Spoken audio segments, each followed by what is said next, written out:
baax di nuyu Ramatoulaye di nuyu sénégalais yi ñuy déglu yëpp. ci rajo bi ak sunu plateforme bi. absolument ñu ngi leen di nuyu ñoom sénégalais yi ñuy topp ci page YouTube surtout ñi nga xamante ni ñu ngi ci diaspora ñu ngi leen di nuyu bu baax a baax di leen jaajëfal di nuyu aussi sénégalais yi nga xamante ni ñu ngi ci page YouTube Walfadjri bi yaakaar naa ñu ngi commencé diffuser wala aji commencé guñu yéen a ngi ci maas. maas lan. pare ngeen ci maas. waaye dindi leen ñu maas waaye kooka. xanaa nag sañoo leen fekk fii ay Moustapha Diop ay Mame Birame Wathie nga teg fële di teg live de maas buub. respecté leen ñuy seetaan voilà Moustapha si yow sax dañuy des alors tey jii la commission nationale bi nga xamante ne de recensement des votes ni woon lay génne résultats yi yaakaar naa sax ñi ngi tribunal jamono ji 17h nañuy mujjoon joxe. En tout cas am nañu ba minuit pour génne li nga xamante ne mooy résultat provisoire yi mais dafa mel ni coow daf si commencé juddu te demaguñu fenn. non coow dina ci juddu mais d'abord man li ma bëgg a wax moo di ne man dama jàpp que ni commission nationale de recensement des votes importance bi nga xam ne moom la amoon ay année ci ginnaaw amatu ko pour plusieurs raisons d'abord parce que presse bi développé na léegi développé boo xam ne am na lu bari loo xam ne bu ñu ko bëggee xam duñ ci xaar benn commission.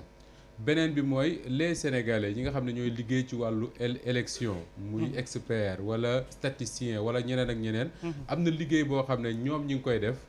te daanaka gëdd bi ñu daan jox commission bi maa ngi koy fàttali dem ak temps André Ziavaz nga xam ne bu daan joxe résultats yi daanaka kenn du yëngatu ñëppay toog di ko déglu religieusement parce que boobu doonoo xam exactement lan moo xew tant que moom waxul mais léegi ñun ñi toog fii ñëpp xam nañ à peu près ce que la commission va dire. À peu près on le sait su dee am ay variation benn député fii ñaari député fee lay doon mais xam nañ à peu près ce qui va se dire. loolu moo tax dëgg-dëgg li nga xam ne moom la commission bi di wax gëdd gi mu daan am avant 2000 et même un peu après 2000 amatu ko muy beneen bi moo di ne effectivement il fallait s'y attendre. parce que ci processus électoral la ñu nekk boo xam ne bañ ko démarrer ba nit ñi voté ba nañ ciy génn bay joxe résultats yi parti bu nekk étape bu nekk dafa am loo xam ne moom la loi may nga war koo mën a def. ci li loi mayee bokk na ci nu ñu koy waxee comment ça s'appelle procès-verbaux yi ñu indi devant la commission gars yi am droit di ko xool benn par benn. buñ ci amee loo xam dañ leen a jaaxal ñu demander annulation tel procès-verbal ou pas. y a 2 jours je crois un des éminents anciens journalistes de Walfadjri Alioune Ndiaye dafa ma woo ñu waxtaan ci élection yi. mu ne ma suñu deful ndànk dinañ dem ci benn année je crois 1993 la woon. bi nga xam ne ñoom Ousmane Ngom ñoo doon siéger à la commission nationale ak ñoom ak gaaw Abdou Diouf yeeg yooyu. waaw mu ne ma moment boobu Sénégalais dañoo toog di déglu mais la classe politique ne ci commission bi di jël benn procès verbal par benn. benn par benn et là les juges leur avaient permis de faire ce travail là. donc li ñu doon xaar tey. ci la commission nationale de recensement des votes c'est de permettre muy tudd Déthié Fall ak Aldiouma ak ñeneen même les mandataires de Benno Bokk Yaakaar jox leen possibilité ñu xool procès verbal par procès verbal bu ñu juboowul ñu xool li ci loi santaane ñu def ko parce que loi également du Moustapha wala Pape Sané mooy toog fii rek ne nañ annuler tel procès verbal am na procès verbal bu ci nekk dañ naan bu ci lii ak lii nekkul dañ ko war a annuler bu ci lii ak lii nekkee même bu ci lii manqué ça veut dire que procès verbal mën nañ ko accepter mais su fekkee ne dañu wax comme ça ne juge bi mayu leen possibilité ñu mën a xool les PV benn par benn te PV yooyu yëpp concerner une seule et unique zone du Sénégal ça pose de sérieux problèmes mais pas pour terminer rapidement sur cette question là man également j'ai pas bien compris la communication de l'opposition principalement de Yewwi Askan Wi xam nga lu tax ci man calcul yi ma gis yëpp on s'achemine vers une assemblée boo xam ne Benno Bokk Yaakaar du fa am majorité wala bokk bu fa amee majorité ce sera comme on dit Mame Birame d'une courte queue wala une assemblée boo xam ne Yewwi Askan Wi ak Wallu regroupé duñ fa am majorité les plus forts restent là ñuy wax ñoom ñoo war a nekk arbitre et dans tous les cas li muy wane mooy lan mooy boo xoolee Yewwi ak Wallu parce que dégg naa ñu naan juridiquement c'est pas une coalition mais loolu ça veut rien dire bu ñu xasee dem assemblée moom les gens se regroupent selon leur affinité. Absolument. Ça veut absolument rien dire mais boo xoolee Yewwi ak Wallu nga boole ko ak comment ça s'appelle ñi ñuy woowee les plus forts restent là muy Aar Sénégal Pape Djibril Fall Bokk Gis Gis te ñoom ñëpp revendiqué woon ne opposition lañ. il faut pas qu'on oublie ça service de l'opposition. bi Ousmane Sonko waxee ne am na liste yu Ablaye yu Macky Sall parrainé ñoom ñëpp dañoo jóg di ko mbëkk di ko saaga. ça veut dire que ni ñoom dañuy revendiquer seen appartenance à l'opposition. li muy wane mooy cette assemblée là l'opposition est majoritaire boo ko comparé ak Benno Bokk Yaakaar. je crois que tey jii la bonne communication aurait été de dire quel que soit le nombre de députés bu Benno Bokk Yaakaar mën a am. su fekkee ne 82 la comme ni ma ko yaakaaree comme ni ma ko njorte Benno Bokk Yaakaar dafa minoritaire. Pourquoi? Parce que l'opposition regroupée moo ay député. pays àdduna bi yëpp noonu lay demee. soo demee France tey quand la NUP de Mélenchon a proposé aux autres partis pour ñu créer un intergroupe pour faire face au groupe d'Emmanuel Macron, les gens ont dit non. Mais ce qu'ils retiennent simplement ñoom moo di ne l'opposition réunie ci assemblée bi fait un poids comparé à la majorité et je crois que cette communication là war nañ ci gën a insister mais là soo leen déggee dafa mel ne ñoom bu ñu amul 83 députés c'est une défaite. Je ne pense pas que ça soit ça. Mame Birame boo déggee Déthié Fall sànq ci journée bi mi ngi wax ni que Yewwi Askan bi dafay démarqué wu des résultats de la commission de recensement dafa mel ni jotaguñ sax ci résultats yooyu mais coow mi ngi siy commencé juddu. waaw parce que nu mu démarré moo tey xel xam nga yow soo amee droit def leen bëgg koo def ñu xañ la ko sa xel mën na tey parce que comme nu ko Moustapha waxee léegi. Sénégal weesu na foo xamante ni ñëpp dañuy toog di xaar commission de recensement des votes wax pour ñu xam li sénégalais yi décidé donc tey développement média yi toll na fu nga xamante ne nii bureau yi gën a sori au Sénégal ci guddik élection gi wala le lendemain nit ñi dinañu am li nga xamante ni moo fa jóge parce que c'est très simple parti bu nekk am na représentant ci bureau de vote yi. bu ñu demee ba clôturer ba def dépouillement bi yow bu la neexee nga communiquer ñi nga àndal résultat yi nga xamante nii jëlee nga ko ci sa bureau léegi bu nekkee dafa am une certaine coordination ñëpp def noonu je pense que parti politique yi mun nañu am résultat yi nga xamante nii élection yi joxe na ko seulement Pape Matar Déthié Fall am na lu mu wax ci discours am bi mu ne commission bi am na jusqu'à vendredi minuit pour def liggéeyam. Donc tey bu doon ne ñoom Déthié Fall dañu fa demoon démb. dañ fa dem suba. à 22h wala 23h wax ne dañu war a vérifier PV yooyu ñoom mun nañu bañ ñu ne 1 heure de temps moo fi des amuñu temps pour permettre leen loolu. mais loo xamante ne ni yow am nga ba suba à minuit pour def ko pourquoi ñi nga xamante ne am nañ àq ak yelleef pour xool ko nga ne duñ ko xool. loolu soo ko defee am na loo nar. li ñu nar nag mooy lan ci li ma xalaat. xam nga boobu ba léegi waa Benno Bokk Yaakaar ñu ngi wax ne ñoo gañe mais déggoo ci kenn ku ne am nañ nombre tel de député. ba léegi déggoo ko. c'est vrai dinañ la wax ne gañe nañ tel département dinañ la wax ne gañe nañ tel département dinañ la wax ne am nañ majorité mais doo dégg mukk ñu ne la am nañ tel nombre de députés. te yow boo ne am nga majorité kañ war na mun a yomb nga ne bam boo joxewul chiffre exact nga ne dinañu dépasser 82 dinañu am plus que li nga xamante ni mooy moitié député yi. defuñu ko parce que jusqu'à présent dama jàpp ne ñoom dañoo nekkoon di liggéey dañoo nekkoon di defar seeni résultats te affaire yi pareegul. kon bourrage bu Déthié Fall di craindre da nga koy dëggal. il ne faut pas confondre bourrage d'urne ak bureau fictif. du benn bourrage d'urne. kooku ki représente opposition bi mun na fa nekk sax te accepter ko. absolument mais bureau fictif kenn du fa représenter opposition bi. kenn du ko sax yëg. kenn du ko yëg te yooyu noonu neex na xam bu nekkee da nga dem ci PV. parce que bureau fictif du am signature opposant yooyu yëpp. mun na am sax non mun na am président mun na am leneen mais du am signature représentant opposition bi. léegi nag bu ñoom Déthié Fall ñoom bu ñu toogee jàpp ne Podor la fa xew ak Matam dafa am ay bureau de vote yoo xamante ni yokk nañ ko ci parce que man sànq nii rek maa ngi doon def ay recherches. mais je n'ai pas compris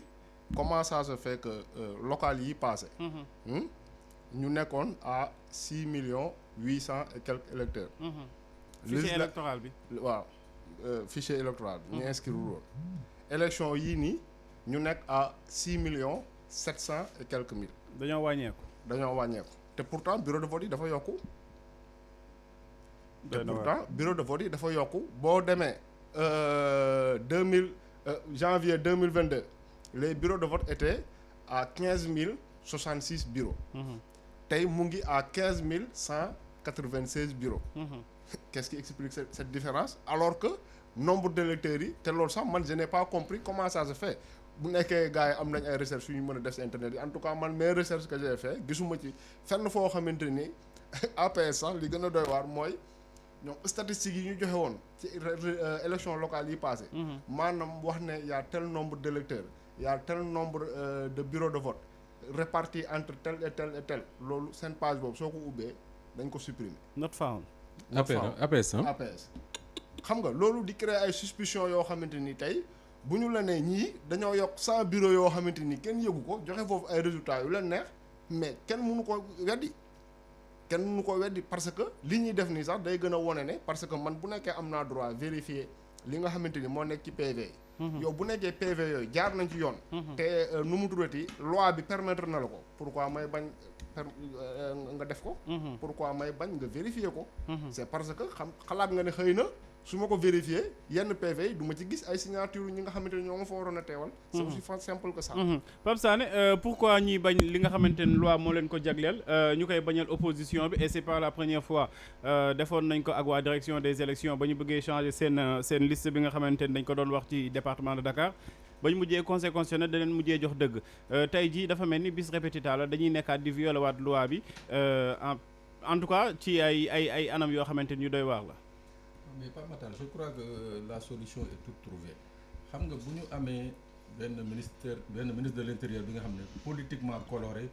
après politiquement partisan c'est-à-dire moom dafa far ba nëbbu ko kenn tey li nga xam ne mooy les droits yi nga xam ne qui sont reconnus à l'opposition mooy par exemple am accès à temps réel au fichier électoral am accès à temps réel à la carte électorale bu dee loolu dans un pays qu'on dit démocratique loolu les fondements yooyu nga xam ne moom mooy asseoir une bonne élection c'est-à-dire que mu bañ a am contestation ministre de l'intérieur mënu ko respecter direction générale des élections mënuñu ko respecter mooy que genre kii nu mu tudd situation yi lay créer lay indil Sénégalais yi léegi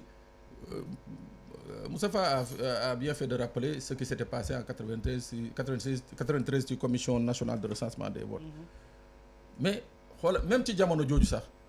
c'est-à-dire que magistrat yooyu yi fa nekkoon doon siéger ñoom mënoon nañu sax accepter muñ toog pendant des jours et des jours des heures et des heures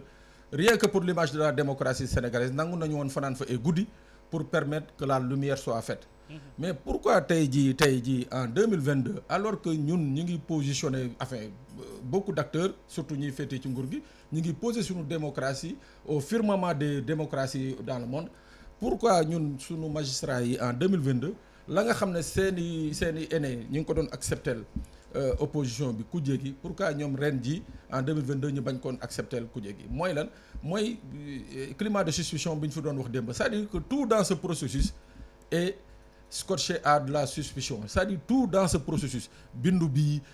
délivrance carte yi li yeneen ak yeneen yëpp soo ko xoolee rek suspicion la Mame Birame wax na sànq lu am solo ci wàllu fichier bi li ci yokk lu néew a néew may fàttali ni que daaw bi ñuy wax fii ci mbirum primo votant yi dañ fi defoon benn calcul basique avec un ami expert bu waxoon ni que su dee bàyyi nañu xale yi ñu autorisé nañ leen ñu bindu lay primo votant mooy que daaw ci local yi on pouvait espérer avoir au moins 346 000 primo votants mais boo bëgg léegi non seulement constat bi Mame Birame daf say avéré mooy que dafa wàññeeku mais problème bi mooy boo bëgg léegi xam nga ñaata ñoo jot a dugg ci fichier bi daaw ak ren 44 000 personnes nañ ci yokk léegi ñi dindi ñëpp mooy stock mort bi ñu doon soulever fii démb le stock mort là l'opposition n'a pas accès à ce stock mort là stock mort bi kenn mooy ñii nga xam ne faatu nañu ñi nga xam ne on les a radiés et consorts c'est-à-dire ce stock mort là kenn xamul kan ak kan nañ ci dindi kenn xamul fan nañ ko teg donc ce qui fait que aujourd'hui ceux qui pensent que ce fichier là est miné et piégé ils ont tout à fait raison on a beau avoir une certaine clarté ci processus bi à certains endroits mais dafa am la nga xam ne tant que réglé wuñu ko je dis que on aura tout le temps des contestations post-électorales Ramatoulaye boo déggee attitude wala en tout cas position opposition bi naan dañuy rejeter résultat yoo xamante ni génnagul est-ce que tey jii du ñu demaat ci ay duñu demaat ci ay lendemain yu incertain vu que déjà gendarmerie déployé nañ leen ci dëkk bi rond-point Liberté 6 bi rek. suñu man nag loolu laa comprendre. waaw rond-point Liberté 6 bi rek suñu. gendarme nga gis fii ñuy simmee ko sol man xaw ma pour lan la quoi ñi ngi fii ci rond-point Liberté 6 di leen nuyu sax bu baax a baax. non franchement en tout cas y a pas moins de 50 agents ci rond-point Liberté 6 bi. lan moo nar a doon en tout cas lendemain yu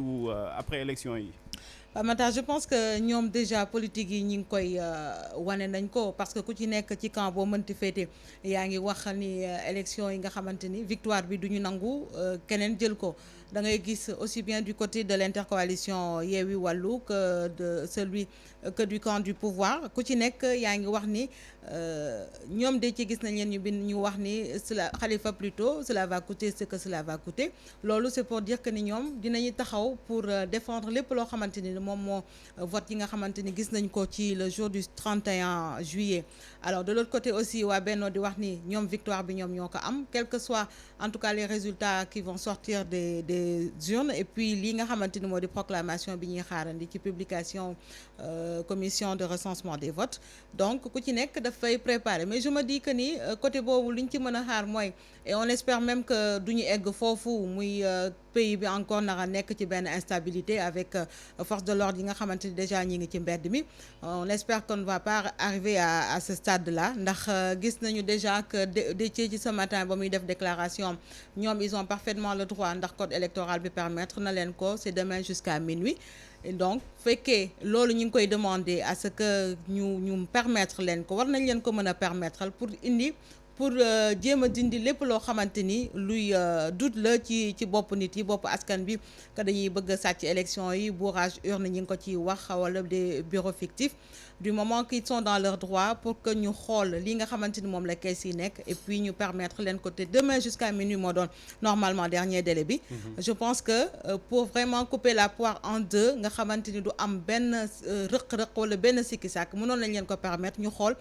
fan lay mujjee mais de là aussi à mettre déjà les éléments de sécurité ci kaw c'est pour xam nañu ni ñoom peut-être que coow dina am ndax bu fekkee génnee nañu résultats yi nga xamante ni dafay jox vainqueur Benno Bokk Yaakaar su boobaa ñoom comme waa intercoalition Yewwi Wallu ni ñu ko waxee duñu nangu mukk victoire boobu tey jii il s'agit d'un ballottage boo xamante ni également dañuy wax ni camp Benno ñàkk na ndax bu ñu toogee ci stade boo xamante ni ñoom dañ daan am largement la majorité au niveau de l'Assemblée mais tey jii waaw ci 125 nga jóge ñëw tey jii bañ lay compter ñu ngi naan boo moytuwul opposition ëppale leen foofu déjà il y a une sacrée défaite boo xamante ni war nañ ko nangu te jéem a analyser xool nan la ñuy mën a demee ci leneen. Moustapha tey jii bu ñuy dem ci élection war a joxe ay résultats état bi di jël suñu force de l'ordre yi di leen déployer ci mbedd bi est-ce que implicitement nekkuñu di avouer benn crime boo xamante ni dañ koy waaj a def.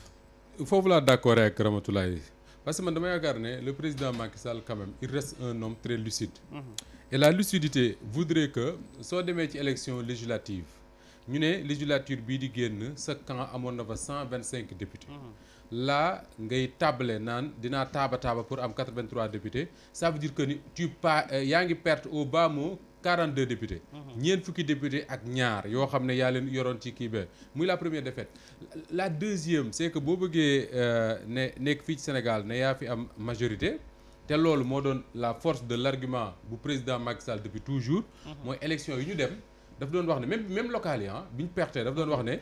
dëkk yi mu perte moom déjà contrôler ko woon deuxièmement daf doon wax ne soo xoolee ñi exprimer seeni voix li ëpp 50% moom la ñu àndal tey jii et man c'est ça qui m'intéresse en réalité le nombre de députés damay toog bu jàgg ma ne man le Sénégalais que je suis nga xam ne déwuma assemblée demanduma assemblée le nombre de députés pour man ça importe peu xam nga lan moo importé pour man dëgg-dëgg mooy tey soo xoolee ñi voté ci Sénégal ñi exprimer seeni voix ñi ci ànd ak camp wu Benno 46% la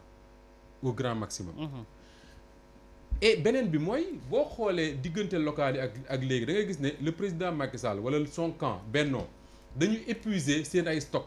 c'est-à-dire que fépp fu ñu mënoon jëlee ay force pour yokk seen électorat jël nañ ko fa ba mu jeex takk mi ngi mel ne nga yoroon benn bouteille diw di ko sotti ba mu jàgg ngay sotti di siital. foofu lañ toll c'est-à-dire que tey fii ak les prochaines joutes électorales xaw ma kañ lay am en 2024 gisuma fi fu benn bassin boo xam ne mën nañ fa jëlaat pour yokk seen i camp jël nañ ci ñi ñu faraloon ñu dem wuti ay liste delloo si nañ leen wëq ci transhumance yi lu baree indi gars yi gën leen a dóor beneen bi mooy tey avec le régime de Macky Sall c'est la mort politique de ñëpp ñi nga xam dañoo tuddee woon seen ay bopp ay nu ñu koy wax sax ay buuru fig buuru fële à Thiès Idriss Seck est mort politiquement c'est fini on n'en parle plus sauf rebondissement soo demee tey ci gox bu mel ne Dakar les ténors de l'APR la même chose ak feneen ñi nga xam ne ñoo ci sauver seen bopp tuuti la te ñooñu dëkk yañ nekk je dis souvent que ni ku ma fa investiroon sax ma jàll à partir de cet instant là lan moo dese le président de la République mooy li mu nekkoon depuis mois de mars depuis mars 2021 quand il est sorti des manifestations là dans l'affaire Sonko Adji Sarr qu'est-ce qu'il a dit je vous ai compris et les gens pensaient que daf leen di jox am xëy daf leen di jox lekk daf leen di jox nangam ak nangam mu ne leen li fi amoon dootu fi amati ñu ne qu'est-ce qu'il veut dire mu commencé su nit sëqatee sax mu yónni alkaati yeeg gendarme yi ci mbedd mi mais man je ne comprends pas pour prononcer des résultats d'une élection législative boo xam ne wax nañ ne pratiquement tout s'est bien passé fan la problème bi commencé ñu ne des PV qui viennent de Matam Ranérou Podor yoo xam dañ ko war a vérifier ba xam dëgg-dëgg baax na wala baaxul ma romb fii ci VDN bi boo demee côté siège PRP boobu nga xam ne fa la waa Yewwi di kii ci suufu pont bi ci suufu pont bi gendarme yi ñu fa fees dell nga ñëw fii ci rond-point Liberté 6 gendarme yi fees bi dell te foofu laa jaar j'imagine que dans d'autres zones de Dakar ce sera la même chose loolu mooy préparer les gens à aller au combat mais y a pas autre chose quand les gens regardent bu nit ñi dee xool loolu dañ naan ñii dañoo préparer seenu hold-up ba pare comme dañoo préparer seenu hold-up takk nañ seeni gendarme ñu génn ñoom it parce que man yàlla dafa def ma yem bi ñuy solu seen affaire yooyu ci laa yem ci juste ñuy sol yu ñuul yooyu ñu teg ci kaw pour mën a sànni lacrymogène mën a sànnante xale yi mais loolu su ko nit ñi xamee qu'est-ce qu'il faut dire il faut dire que ñun tamit nañu préparé wu et loolu je crois que élection législative Pape Makhtar man c'est ça mon plus grand regret en fait man dama yaakaaroon ne dañoo nekkoon ci ay tensions politiques yuy durer depuis mars 2021 ñëw ci élection législative def ko ci tension bu doy waar liste yi baax na liste yi baaxul da nga bokk doo bokk malgré tout ñu dem élection am na sax ñu doon wax ne waaye Yewwi Askan Wi ils ont commis une faute parce que waruñu woon a nangu dem élection sans leur titulaire malgré tout ñu dem élection gars yi joxe résultat yi ñëpp xool même ñi far ci camp Benno ba mu leer na dañoo far ci camp Benno ñi ci gën a honnête en tout cas ils regardent les résultats ils disent que suñu ñàkkulit wàññeeku nañ lu bëree mais loolu waru woon poser problème ci réew mi dafa pour man dafa doon tijji beneen airu lan air boo xam ne d'ici 15 mois yu ñu séparé ak la prochaine présidentielle tout se passe ci jàmm ak salaam la classe politique dem assemblée nationale waxtaane texte yi ñu war a waxtaane pour dem à des élections présidentielles en 2024 ci jàmm ak salaam mais malheureusement ce qui se dessine depuis ce matin nuruuma ko maintenant le président joue de rien il est 16h34 17h la ñu wax ne dinañ joxe résultat yi bu ñu ko joxee on verra ce que ça va donner. Mame Birame tey jii élection dafa waroon nekk en tout cas dafa waroon fexe ba saxal jàmm ci dëkk bi mais boo moytu élection yi dafa nar a gën a yeewaat fitna parce que déjà combat yi nga xamante ni ñi ngi ko doon xalaat ci jamono diggante waa Yewwi Askan beek état du Sénégal wala waa Benno Bokk Yaakaar dafa mel ni dañ ko mujjoon reporter rek vu que ni événement yi nu ñu mujjee. waaw te Pape Makhtar warul woon a demee noonu xam nga Sénégal bu ñu fi nekkee ñu nekk 17 millions de Sénégalais. amu ci benn Sénégalais bu ëppalee moromam ci Sénégal. ñun ñëpp ñoo